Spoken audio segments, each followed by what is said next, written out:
Hello everybody and welcome back to the Night Garden. This is Newb vs. Pro, where Ledge, a noob to drawing, is pitted against Vamp, his pro artist husband. So today is a day where we are copying styles that we enjoy. Copying thievery! It's not thievery. The whole idea behind studying a style that you enjoy is to figure out what makes up that style so that you can implement it into your own artwork. Because a style isn't something that you necessarily choose to do. Right. So much as it's an amalgamation of your current skill and the series of mistakes that make your art unique. Oh man, some really defined styles that I can think of is the artist of Dragon Ball Z, of Chrono Trigger, of Dragon Quest. Akira Toriyama. I Rest think so. in peace. Rest in peace. And that is such a defined style that even between like Chrono Trigger and Dragon Ball Z as a kid, I was like, wait, why does it look the same? Nothing else looks like this. And like that's one of the most defined styles that I can really think about. It's so just iconic. It's in the culture at this point. Yep. Man. There's a lot of really interesting styles out there that, like, if you know what you're looking at, you can definitely pick it out from everyone else. Yoshitaka Amano, he's someone who has worked on a ton of different stuff. Vampire Hunter D, Final Fantasy 6 through, like, 10. Yeah. He's worked on a lot of them. His art, you look at it for, like, 5 seconds, you're like, that's Yoshitaka Amano. Yeah. And so we decided that we wanted to take characters or creatures or whatever from a certain style and bring it into an alternate style. My style is going to be in the style of Invader Zim by Jonan Vasquez. It's an iconic style. It's fairly simple to do, so it's good. Yeah. Like, it's something that you'll easily be able to do at your current skill set. As opposed to the Gremlin. As opposed to the Gremlin. But the thing about the Gremlin is that with more practice, you would be able to do that. Yeah. And that did not come out badly at your current skill set. You mentioned you're doing it in the style of Invader Zim, but what characters are you taking? Oh, you'll see. Okay. Okay. Here we go. Here 1, we go. 2, 3, go! Oh, red. Well, I mean, I want my skeletons and shapes to really stand out against everything else, so I start with it. And so if you know Invader Zim, the main characters are children. And features of children are typically big heads.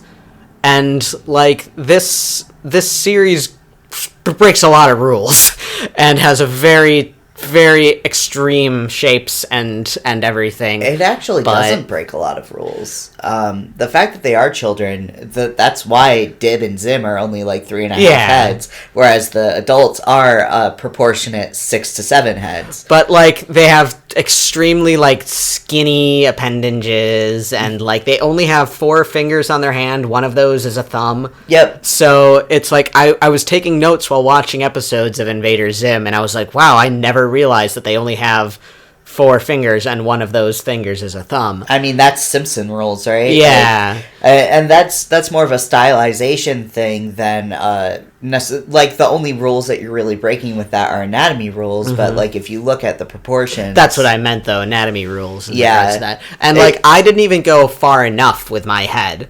My head should have been bigger. It should have been. But in the end, I actually really like the size of everything that I did. Honestly, the only reason why the heads are so big on, like, Dib specifically... Dib! My head's not big! Yeah, I mean, they make his head big on purpose. Everyone else has kind of, more proportionate to their body heads. But, like... But they go very triangular with their torso down to their hips. Yeah. And then all of a sudden they just have these spindly little legs and these teeny tiny little itty bitty feet. That's a Jonan Vasquez thing. Yeah. Johnny the Homicidal Maniac is the same way. Lots of triangles everywhere. Very, very angular drawing style. Yeah. And I was trying to do the stuff that you talked about with in terms of hierarchy of the lines. So I tried to go really, really thick with these outer lines and just the outer silhouette lines more so.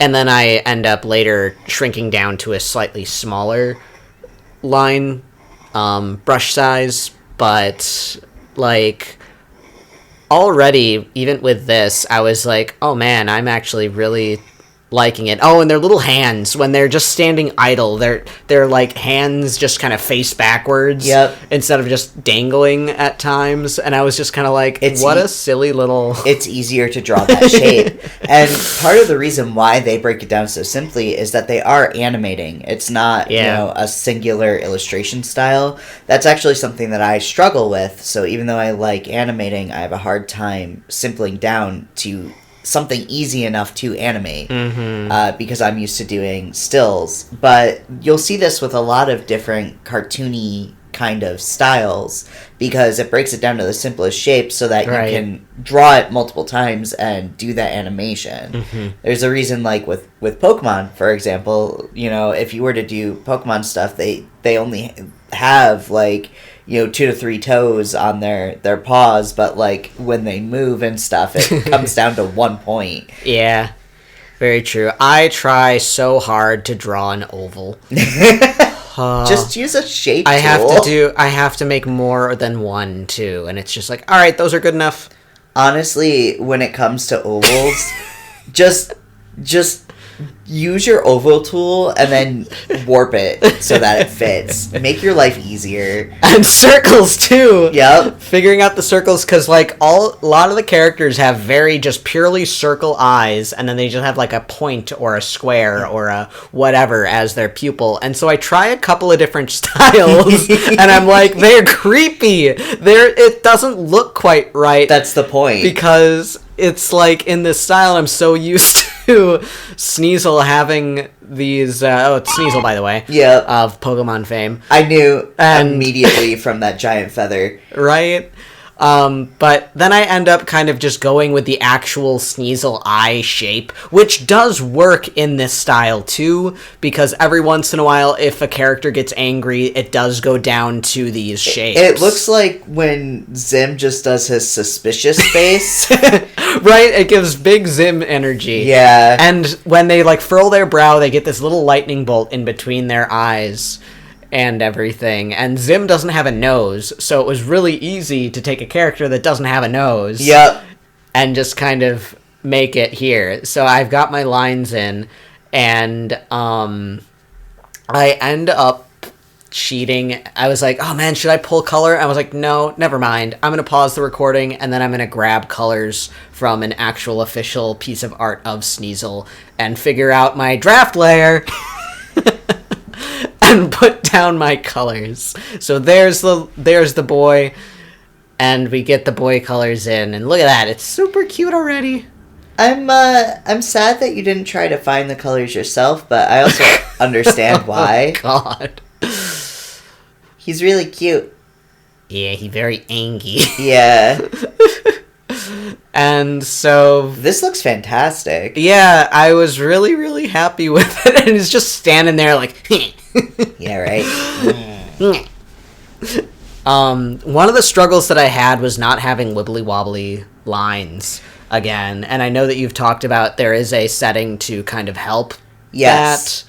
You have to go into your brush settings to do that. If you asked me, I would have showed you how to do it. Yeah.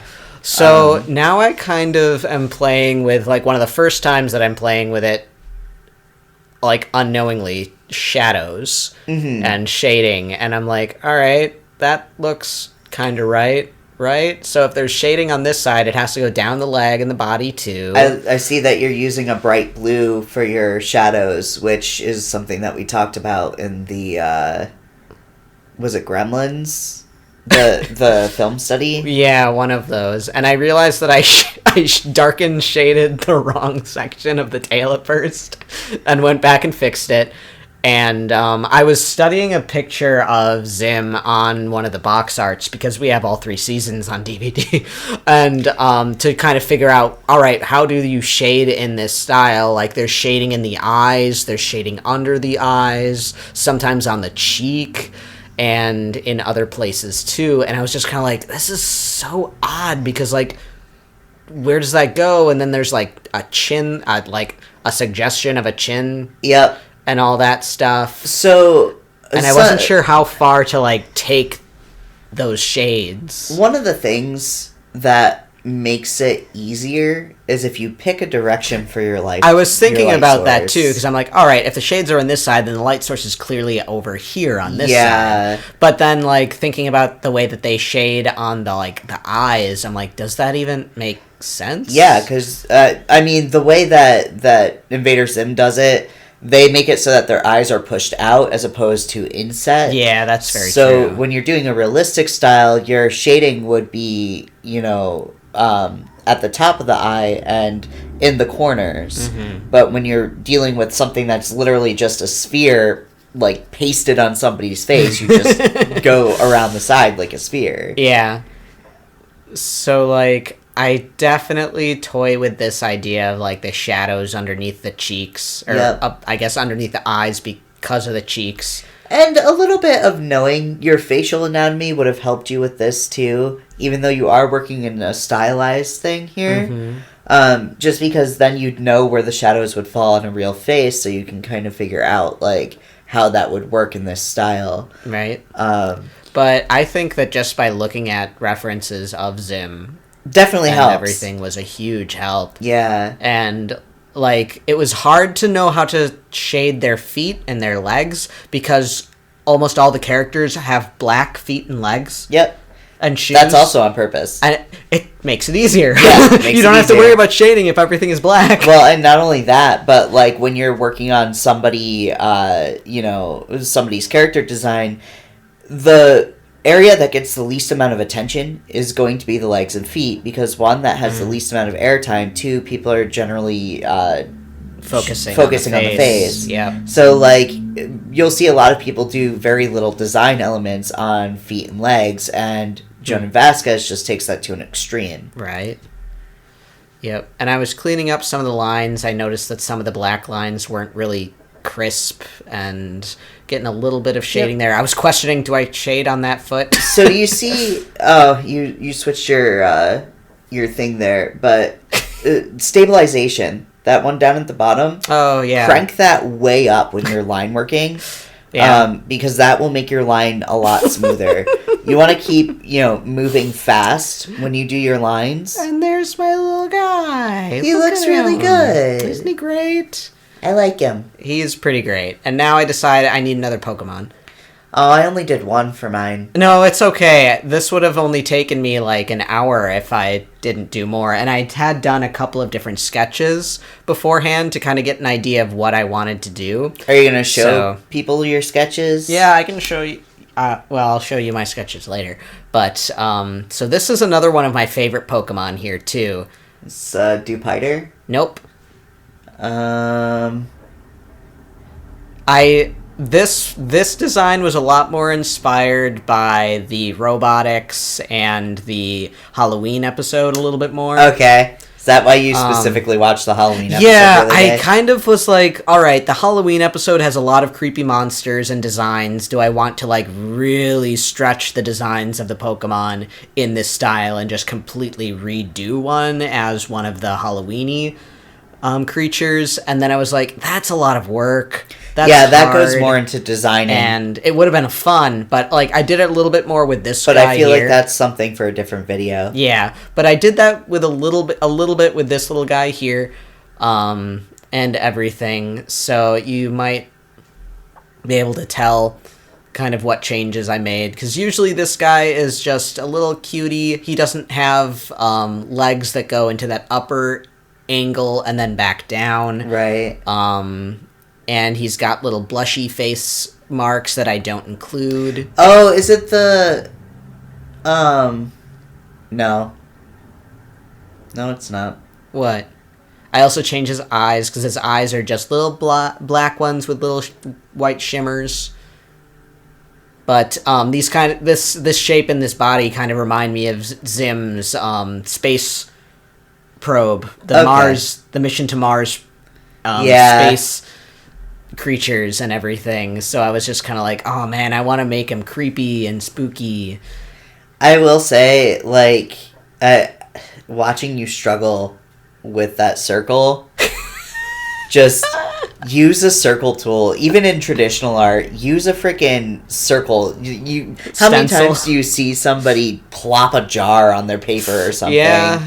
You know, use a compass, anything. Like, use something to make your life easier. Right, I really should have. And this is the point where I realized, oh no, I'm drawing these lines on my color layer. Oh no. And I go, I don't care. I know how to fix it. Just finish it up and grab the lines later. And then we'll cut it and paste it. And then we'll merge it down onto the other layer. Right. Because it's separate enough that it's not going to impact the rest of the... Look at you. Starting to learn how to use the iPad. I know, right? And this was a point, again, where I, like, run into, here's the whole process and rigmarole. I mean, this section and this guy in particular, and some on the Sneasel, I was running into the difficulty of, like, erasing lines and not having it look bubbly like that. That also has to do with stabilization. And, like, not having rounded erasing sections. And it's, like, really hard to make those really sharp I actually things like that. I have a eraser that I downloaded from my mentor, Hardy Feller. And then I run into issues where the lines look way too thin when I erase a little bit too much. Yeah. And I accidentally forgot to click record when I was coloring him, but it was just a matter of... I was saying, though, I have an eraser that's a square tip. Oh, interesting. Yeah, which I can share with you, but it's a Photoshop eraser. So it's an ABR file, so you have to import it. Okay. I did a third one, by the way. Okay. This is the final one, I swear. I don't remember what that guy's name is. You don't remember the little guy? Is that... It's not Dupiter. No. You already guessed that. It is a water strider, though. It is... I don't remember his name. Oh, it's Surskit. Oh, okay. And this is the guy with the antenna. Evolves from the guy with the antenna. Yeah. But I was like, okay, I've got a little guy, I've got like a Zim-like character. How about we make this into... Because in Zim, after a certain point, little piggies... little stuffed piggies become become a big thing. So I was like, okay, what if I make this one into like a little doll or something? Okay. So it's laying on its side. So you're trying to do something like a plushie. Yeah, it's more of a plushie here. And do you remember this one? No. I can't remember. It's such a simple name too. Can't remember. You know that the only names that have stuck in my head are, like, the original 150. Well, now you get to see it, if I can spell it out. Lantern? Lantern! Look at that big boy, he's so happy. And there are my children. To scale. To scale. Sure. Lantern is not that small. You definitely did not make that lantern fat enough. No, I know, but it was meant to be like laying on its side, right, and stuff. So I was just kind of like, here we go. I'm surprised because you asked me how to do like your highlight and shadow layers. If you were color picking, if I'd known you were color picking, I would have just said, just grab them. Yeah. No, because I want to know for like future. So I made it into a stuffy by giving it these little stitches and stitch lines and everything. But the only point that I put any kind of shine on is actually on Lantern's orbs and baubles, because they're meant to be lights and stuff. So this is a point where I'm just like messing around with the shadows here. I wasn't really thinking too heavily about it, but I was like, okay, if shadowing was happening here, then maybe here. I don't know. I'm not happy with the shadowing I did on Lantern nearly as much as the other guys, but yeah, I don't think you had a solid idea of where the light was coming from here, and how those forms would work. Because mostly it was above and maybe to the left. Yeah. So your shading going down into the tail is wrong. Because it would be hitting a highlight with how it's tapering instead of a shadow. But that's okay. I would probably also put a little hint of some shadow on the face because of that bauble. Yeah, I was just thinking about that too, looking at it. So then I was like, voila, look at my little guys. Look at them, they're great. Oh my gosh. I was about to save it as a PNG, and then I was like, wait, this seems really, really bland and boring. And I'm going to just throw some color on the background to make it. And then I realized, oh, I never actually colored in the white of any of the whites. Oh my god. So if I hadn't have done that, then Sneasel and Surskit wouldn't have whites in their eyes or their claws. Oh my god. And somehow, I don't know, because I lean on the iPad a little bit, I accidentally select the paint tool, and then it automatically goes to white. And you just should probably be line. wearing a drawing glove. And just kind of it happened on the Gremlin one too. Yeah. And then it happened again here, and I was just like, yeah, it must just be something that I accidentally lean on a auto, or a shortcut, that's the word. Yeah. That's the downside of having hand gestures. Honestly, I prefer my Cintiq, even though it doesn't have the hand gestures, just because, it makes it quicker to be able to just twist your hand and rotate the canvas. Yeah. But if every single time you move, you accidentally rotate the canvas. Yeah. I did that a few times here, but I think because it goes so quick, you really can't tell it nearly as much. Right. But, and just last minute, cleaning up, and I was like, this foot looks really big, too, very thick, and maybe we'll just I think that's out. just you being too zoomed in at that point, because I thought it looked fine. Yeah. But, yep, just cleaning up all of the little whites, and there we have it. And I thought that purple was very much in a Zim purple. Yeah, very much. Like this magenta-y weirdness that it is. So there we are, and my glorious little guys in Invader Zim. I really enjoy them. I think that they look awesome. You can tell you struggled a little bit with that circle on the Surskit. But hey, I think it came out all right. It did come out all right. But to yeah, use tools. One thing that I think will help you is flipping your canvas too, because I can tell, and I'm sure you can tell too at this point, that he's kind of skewed this way to the left. Yeah. If you flipped it, that'd be really obvious because you're looking at it in a new situation. Right. And it helps you break it back down into shape instead of getting lost in the, I'm trying to make this character. Mm-hmm. These are my guys. They're adorable. I love them. And I mean, I'm such a huge fan of Sneasel. I don't know why. Let's go to mine. I will preface this by saying I'm a masochist. I picked Yoshitaka Amino for my style. I wanted to do that, but then I was like, wait a minute, that's really, really tough. Because, oh my god, they are gorgeous pieces. Yeah, they are gorgeous pieces. I am in love with them so much. But I wanted to do something so distinctly different that I challenged myself to get it into that type of style. I kind of, loosely challenged you to pick Yoshitaka Amino, honestly. You kind of did. Because you were like, I don't know if I could do it, but I know you could. I think that'd be really cool if you did that. Well, and, he was already on my list of potentials. Yeah. So, I was like, I'll challenge myself for this. Yay! But I took the characters from Has Been Hotel. Ooh. And I only did one. I want to do more in this style. I wanted to do Alistair and Angel Dust, but I started with Serpentious, and I absolutely adored how this design came out in the end. So, awesome. Shall we get into it? Yeah. 3, 2, 1, go!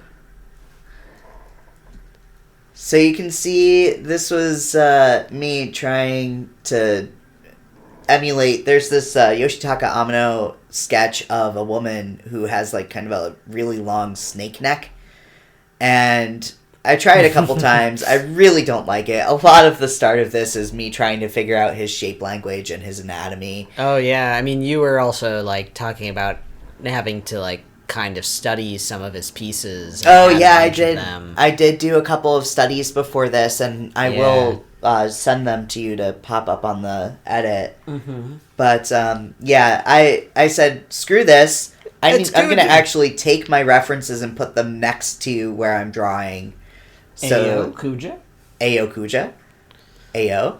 Look at that. So I did that just to kind of eyeball a little bit easier, because before my references were above on my second screen, right, and I had to keep looking back and forth. I was just not getting that shape language right. So this was attempt number 4. Yeah. And then I think I delete this too and try again.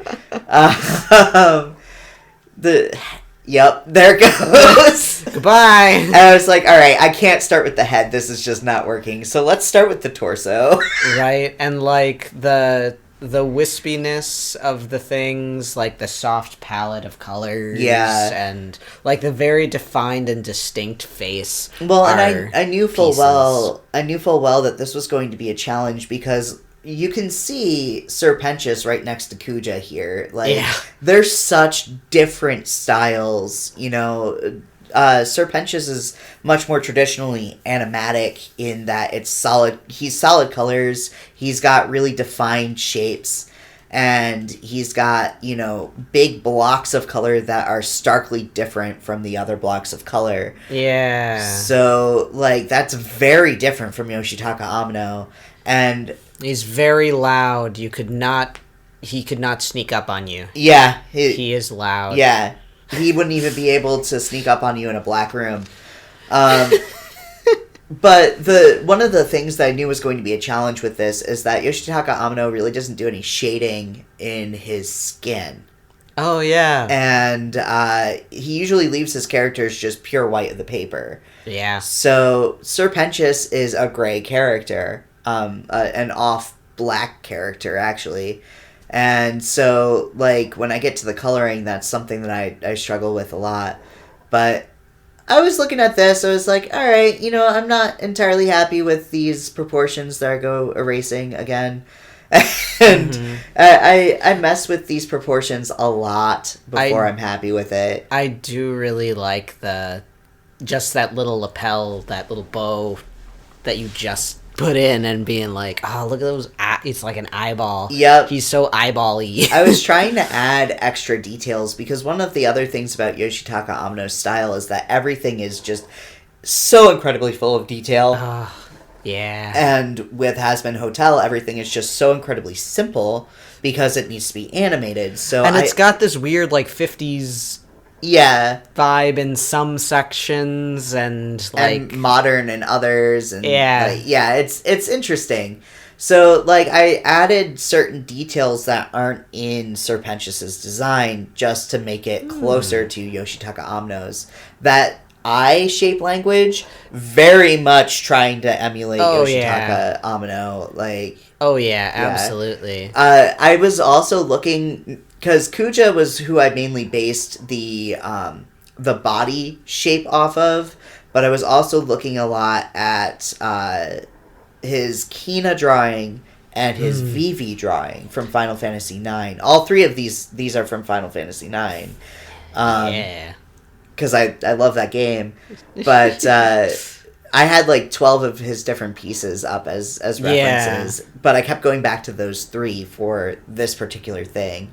Probably because they're a little bit more creature-like in their design. Oh, the eye pins, or the eye buttons. Yeah. Yeah, like just looking at the eyes that you made on the what do you even call that? The Cobra fan. The Cobra frill. Yeah, the Cobra frill. It's like, it feels so right in this design, whereas you look at the actual original piece and it's like, oh, whoa. Yeah. So, like, just that right there is such a big difference, but, like, so cool to see. I'm really proud of the eyes, honestly. There are so many eyes in this design. Yeah, you do like eyes. Yeah. Copy paste. Yep. Make your life easy. Oh, you flipped those upside down. Yep, I flipped some of them. I redrew some of them. I warped a few of them. But this is a way, like, you see any pro working in this way. Like, most people will copy and paste parts of their designs just to work faster. And then I switched to this blue so that I could see a little bit better. Not get lost in the weeds of what I'd already done. Did you give Serpentius a belly button? No, I just kind of used that as a visual marker for, like, because I was looking at Kuja. Yeah. So I did that as kind of a visual marker. It goes away by the time I color. And one of the things about Yoshitaka Amano is his lines are all so very thin. Yeah. Like, even his outer lines and everything, it's all just so very thin. Yeah, and and those are all traditionally they're watercolors, inks. Yep. And, like, we were kind of talking about this as well, as since we are in North America, we have a very distinct tool set in terms of, like, pencils and things like that, whereas in Japan, I'm curious what kind of tools, like, how different are the materials and the actual, like, items and those the ingredients of the items, like the hairs on the bristles of things. Yoshitaka Amano is modern enough that I don't think that matters as much. No. But the thing is that the techniques are going to be very different. Yeah. Because they've come from different areas, you know? Right. A lot of what Yoshitaka Amano's style reminds me of is the ukiyo-e.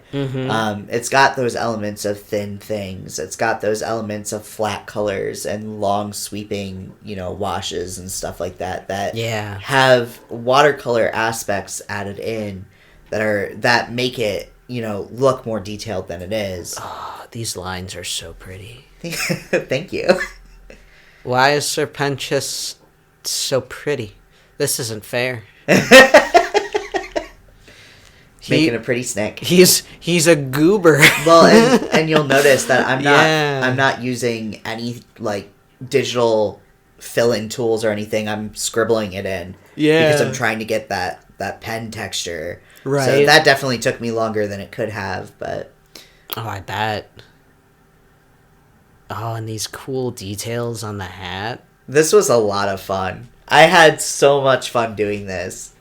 It's very rare that I'm actually, like, actively excited about something when I'm working on it. So, like, working on this, I was actually like, oh, man, I can't wait to do the next part. Like, this is really fun.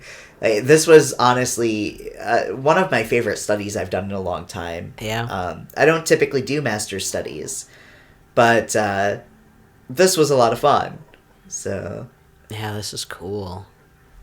And I was excited to see the end result because Yoshitaka Amano. Yeah, I know. No pressure. No pressure, but it better be amazing. Yeah. This is the problem with doing master studies too, like, especially if somebody that's like one of your art heroes, it's like, oh no, how am I going to emulate this? Sure. But oh my gosh. Yeah, and the cool like design changes that you made in terms of the eye shapes and the eyes and some of the clothing pieces too, with making it look a lot more like wispy and like... I mean, that's also very Yoshitaka Amano. Like, he's got so many wisps and, twists and turns and stuff. And that's one of the first things that I started doing with ribbons and stuff in my own work. Because of that. Like, because I loved his work so much. Yeah, I mean, your Eevee used a lot of those wisps and things, too. So you can definitely tell that he's one of my influences. Yeah. But... Oh, these cool, like... The claws were so fun. They're like scaly, but they're like not. But are they gloves? They're gloves. Okay. In the original design, you can see their gloves. Okay, because like also thinking about it's like, oh yeah, if he's a snake, then he would have scales, and it also looks like it's scales. Yep. Too, which is like such a cool little detail that you don't really think about until you're up close and like contemplating it, really. Yeah. I don't think I really did too much in terms of actually adding scales like as their own thing. I might have done a little bit of blotchiness because I used some watercolor brushes and stuff when I colored this in order to get that layering effect that he has just from actually using watercolors. Sure. Yeah, and it's so unique, like, with your shading and some of your darks and stuff, you're just using the pen. Yeah. To call that out. That's something that I try not to do in digital art because I have the tools at my disposal. I should use them. But trying to emulate this style, I don't think it would have looked right if I hadn't, actually scribbled in the darks. Because that's what he did. You know? That's what the style demands. Exactly. Wee wow wow wow. Yeah, I'm sorry for all of the, zooming. Zip zop zoop. Yeah. It's gonna happen. That's how I work, especially when I work fast. Like I'm in and out all over the frickin' place, and also it's good to pull back to like view it as a whole, because then if something doesn't look quite right, then you have to go back and alter it. Exactly. You don't want to wait until the end to zoom out and go, oh no. Right.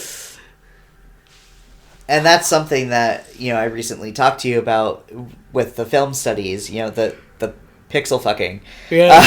You don't want to get lost in this little tiny square when you need to see the whole picture in order to make sure it flows correctly. Yeah. And again, you can see the furthest I've ever gone in on this piece is 165%. Mm-hmm. Which is actually now I'm 300%, but that's just because of the eyes being the way that they are. Yeah, now I'm curious if you're going to take this one after you do it and duplicate it and paste it like you did the other ones. No, I did each eye individually. Oh, wow. I only did my sketch that way because I didn't want them to look samey. Yeah.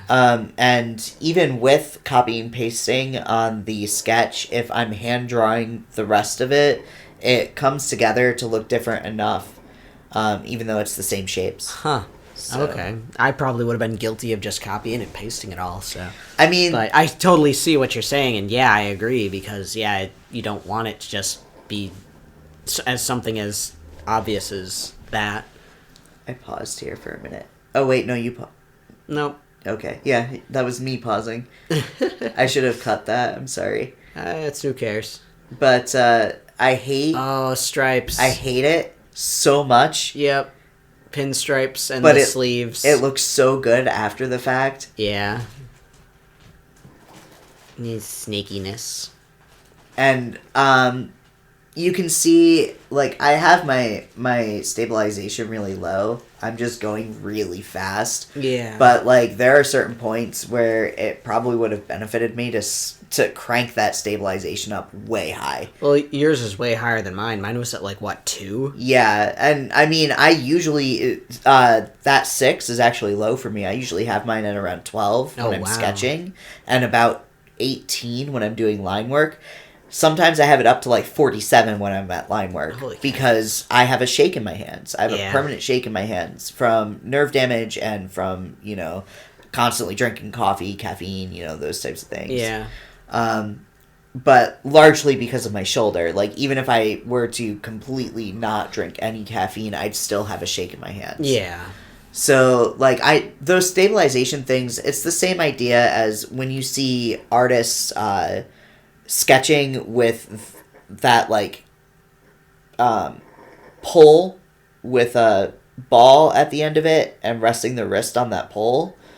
I forget what they're called, but you see a lot of traditional artists kind of working like that to keep their hand off the paper and give themselves a rest. Okay. So it's the same idea as that. That's all stabilization is. So looking at this and looking at your colors and stuff, you have your foreground and your background, or I don't even know if those are the proper terms of it. Mm-hmm. But like one of them is bright pink. Mm-hmm. Why is it bright pink? Oh, that was just the last color that I used. Oh, okay. Yeah. I wasn't sure if that was doing something special to the black or... No, I'm not using any sort of brushes with dual tone or anything like that. It's just the color I happen to have up. I do have some dual tone brushes that would alternate like that and add a little bit of color shift, but I don't use them here. This is just my standard G pen. Like this is the thing that I use to draw everything. And I'm just trying my best to leave little white spaces in between the eyes and the lines. Yeah. Because if you look closely at Yoshitaka Amno's work, wherever he's got something shaded in black, he's got white lines so that you can actually see his lines, even though they're thin and black against black. And like I'm noticing that your brush size is a 6 here. Yeah, it's tiny. And mine, I think the smallest it was like 20. Mm-hmm. Well, and also like this is a 6 with size dynamics on it. So I'm going really lightly, so it's probably actually like half a pixel. I'm just scribbling back and forth with a light pressure. That's all I'm doing. Yeah. Do you normally... I, like, never really notice or look at it often. Do you usually work at size 6 and low, or is it more of like a... I usually work at... It depends on what I'm working at. I work very, very large on my canvases. Yeah. So, one, it depends on what canvas I'm using. Mm-hmm. If I'm working in, like... Because some of my canvases are, like, 9,300 by 8,500 pixels or something like that. So, like, I'm insane. Don't do that. I don't even remember what mine was at. I think it was like 2,000 or something like that. I work very big because I want to be able to print down anything at poster size. Yep, you mentioned that. Yeah. The previous one or one of them. Because, like, it's... If you size up from a small resolution, you get blowouts and things looking, you know... blurry. Just, blurry and nasty and stuff. But if you work large and size down, then you get things looking incredibly crisp. Yep. So. Oh, man. How crazy were you doing in all of these eyeballs? Oh, my God. I was like, I need to step away from this for a minute. But, like, it was also really cool. Every time that I zoom out all the way, after I do an eye... It was really fulfilling. I'm checking to see how the whole thing looks. Yeah. Like, to be fair, you could have probably pulled away and done some of these lines and then gone back to your eyes. But you were probably like, I just need to get them done. I rarely, if ever, start, like, a coloring process or something before I finish the line work. Because the way that my brain works best is little victories. Right? So, like, I try to work on a section, and then once that section is done, it's like, okay, now I can move on to the next section. Or I'll pick something to work on, like, just now I did all of the eyes. I didn't do any of the things surrounding the eyes. Yeah. So now I'm going back to the hat, and this is because I've checked off certain things in a mental list so that I can be like, okay, now I finished this. This is getting me one step closer to where I want to be. Mm-hmm. If I try to look at it as a whole, like there's so much left to do, that's when I get overwhelmed and stop working on something. Yeah. So like you'll see me do that a lot when I'm working on like just line work illustrations, which is essentially what I'm doing here. This is a line work illustration up until the point that I throw the color in. But line work illustrations have a lot of like cross hatching and like scribbles for line becoming your shading, and they take a long time to do. Very long time to do. There's another one that I just did for the book that I'm writing with one of my best friends that took me 22 and a half hours to do. So now here I am selecting sections and starting to color. And I'm using marker tools for this. Yeah, because Yoshitaka Amano's is typically watercolor. Right, but I wanted to do something with that kind of more markery look to it because I figured it would be divorced enough from Yoshitaka Amano's while still reading that way. Sure. And have a flair of my own preference. Because when I do work traditionally, I do like watercolor, I do like gouache, but I'm mostly working in marker. Because one, it's easier, two, it's quicker. But yeah, I'm just using my lasso tool to make sure that I'm getting the selections that I want here. I didn't even realize you could like lasso and select more than one thing. Yeah, I don't know if you can on the iPad. This is because I'm using hotkeys. So if you press shift when you use your lasso tool... Yeah, you can grab more than one. That being said, your laptop is... or your keyboard is USB. If you aren't using the USB port when you're doing the iPad... Oh, I could give that a You try. could probably try, yeah. Maybe. Or if we have a USB keyboard, or not a USB, a Bluetooth keyboard somewhere. So all of these things are going to be the same color, or are you putting them on a different layer? Nope, they're all going to be the same color. Ooh. So right there, I hid my my selection because the marching ants are distracting. Yeah. Now I can see whether or not I messed up my selection and change things.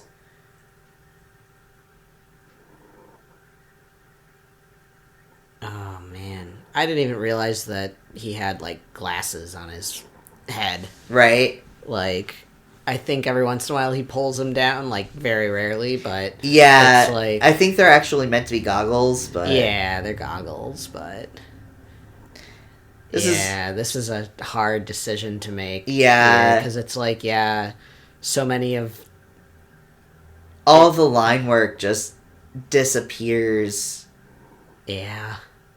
Because it's a dark color. But, like, I couldn't leave it out either. Yeah.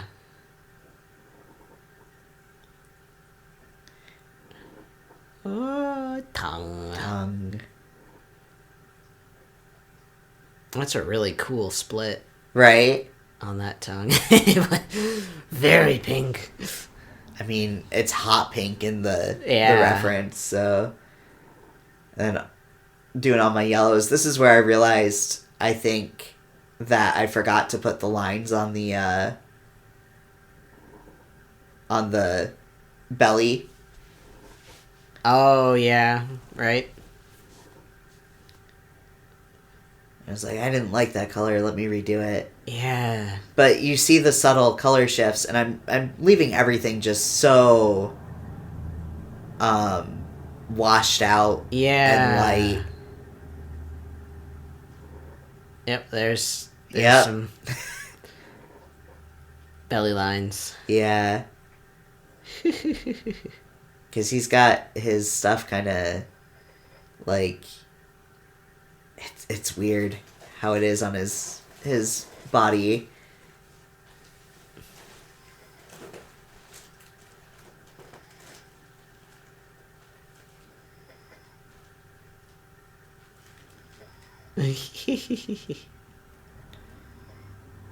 Wow. That's so cool. A lot of it is using the brush texture to my advantage. Yeah, honestly. right? With, like, making... So, yeah, you're not, like, gonna have to go through and, like, shade it again because it's basically doing the shading for you at the time of coloring. Yep. Oh. And that's how markers work. Yeah.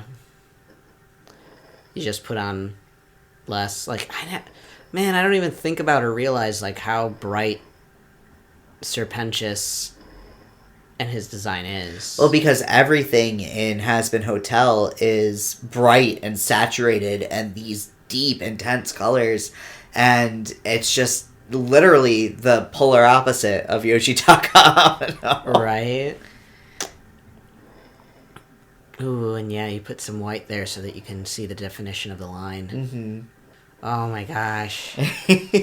Wow, that's so cool. Yeah, so that's my Serpentious. He was a lot of fun to do. Oh my gosh. Well, there you have it. 2 series shows getting thrown into styles that they do not belong in. Right? Although, like, I made this remark to you because in Final Fantasy there are so many different monsters and creatures and, like, enemies that, like, I looked at Serpentious as in your Yoshitaka Amano style as, like, I can absolutely see this as a, like, boss character. I don't know. I think I did it justice, but, like... Yeah. It's so hard to tell. He's never looked this good. Look at those lips. Yeah, right? Those are kissable lips. Oh, God. Don't kiss the snake. Well, if you liked our swapping of styles from Pokemon to Zim and from Has-Been Hotel to Yoshitaka Amano, put a like on the video. Yeah, and also give us a little bit of feedback. Let us know how you think Ledge is improving here. Oh my gosh. And no Don't pressure. do that. You'll be like, wow, I think your first one was actually okay, and now you're just... Come on, stop it. And also keep an eye out. I am slowly starting to build a mentorship program that I'm looking to putting out by the end of the year. Putting a little bug in your ear if you're curious on learning how to draw. As always, we hope that you are taking care of yourself. Drink your water. Do what you can. That's them drinking water. That's them drinking water? Yes. Okay. We'll be back next time. Yeah. Yeah. Woo. Goodbye, everybody. Bye.